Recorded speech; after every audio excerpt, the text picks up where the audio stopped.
Assalamualaikum warahmatullahi wabarakatuh. Saudara, bertemu kembali dalam bahagian kedua, hukum membeli emas dan perak secara tertangguh atau hutang. Saudara, sebelum kita pergi jauh ke dalam perbahasan ini, perkara yang paling penting adalah kita mesti menyelesaikan punca atau asas perbahasan ini. Asas kepada perbahasan ini, adakah barang ribawi hanya kepada 6 jenis barang yang disebut di dalam hadis, atau ianya menjangkau barang-barang yang lain yang hampir sama sifat atau illah dengan keenam-enam barang ribawi? Saudara, para ulama tidak sepakat dalam masalah ini.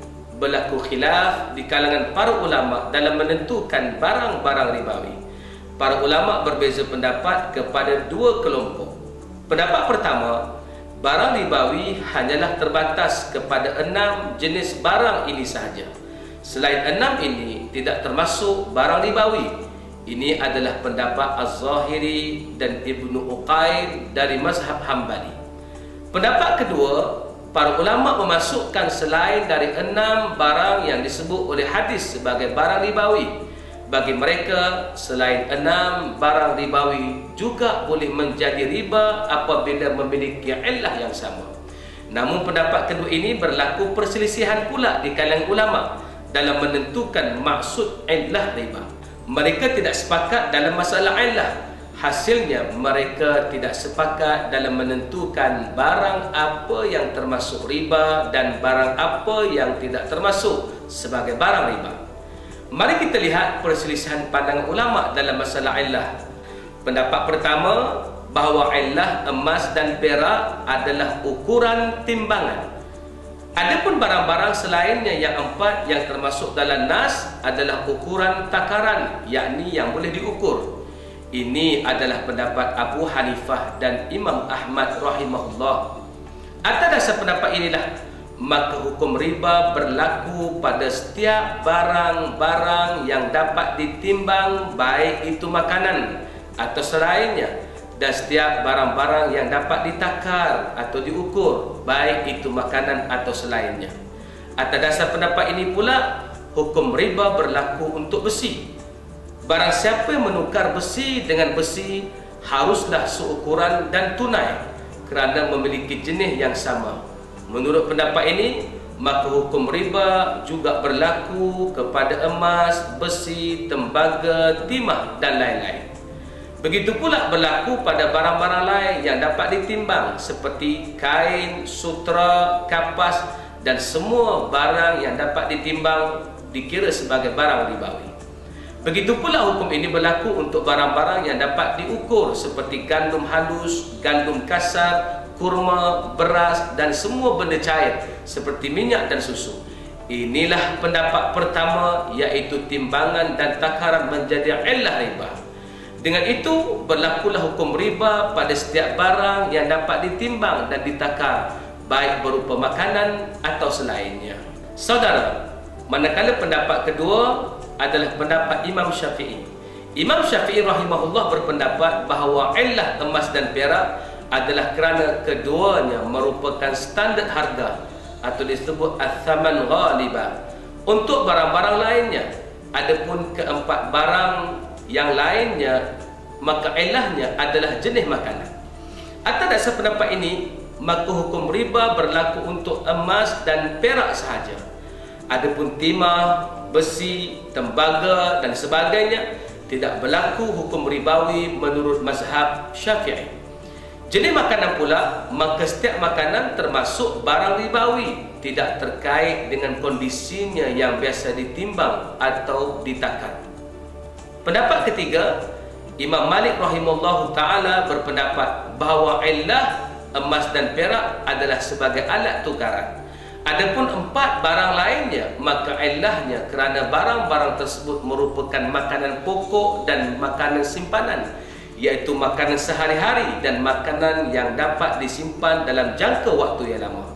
Seperti gandum, maka ia adalah makanan pokok dan biasa disimpan dalam waktu lama. Begitu pula gandum, syair, jagung dan lain-lainnya. Saudara, pendapat keempat adalah pendapat Syekhul Islam Ibn Taymiyah.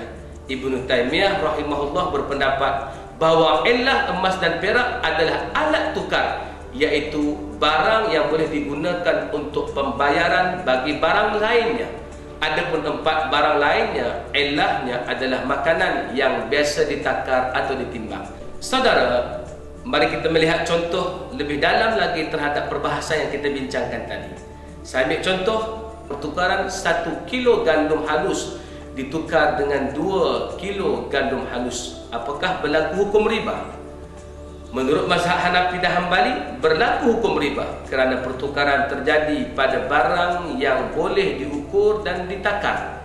Menurut mazhab Syafi'i, berlaku juga kerana pertukaran terjadi pada makanan. Menurut mazhab Maliki, berlaku juga hukum riba kerana pertukaran terjadi pada makanan pokok yang biasa disimpan.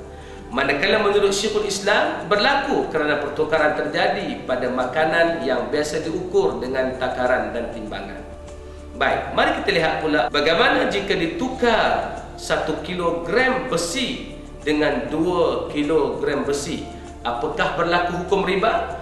Menurut mazhab Hanafi dan Hambali, berlaku hukum riba kerana besi termasuk barang yang boleh diukur dengan timbangan. Manakala menurut mazhab Syafi'i, ia tidak termasuk dalam bab riba kerana bukan emas atau perak, dan ia pula bukan makanan pokok yang disimpan. Manakala menurut Syekhul Islam Ibnu Taimiyah, tidak berlaku kerana illah menurut beliau adalah alat tukaran makanan yang ditakar atau ditimbang.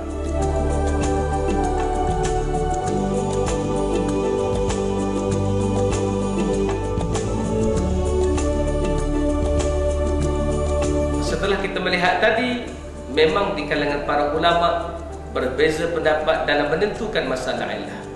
Oleh itu, kita mengetahui barang ribawi menurut Syekhul Islam Ibnu Taimiyah, barang yang menjadi alat tukar seperti rial, dinar dan pound, serta apa saja yang menjadi alat tukaran manusia. Saudara, dari perbahasan tadi dapat kita simpulkan bahawa dalam masalah selain 6 barang ribawi yang disebut dalam hadis, maka para ulama berselisih pendapat mengenainya. Maksudnya, selain 6 barang ribawi yang disebut dalam hadis, ia adalah masalah khilaf dan ijtihad, bukan termasuk dalam masalah ittifaq atau masalah ijma' sharih yang wajib kita pakai pendapat itu saja. Dalam Islam, selama mana ia khilaf, kita boleh memakai pendapat khilaf tersebut selama tujuan kita bukan mengikut hawa nafsu dan ia tidak menimbulkan fitnah. Tambahan pula, keadaan masyaqqah, yakni susah, menyebabkan ia rahmat kepada kita memakai pendapat-pendapat yang khilaf itu. Perbahasan ini belum habis. Kita sambung ke bahagian ketiga. Sunnahmas.com, inilah masa depan.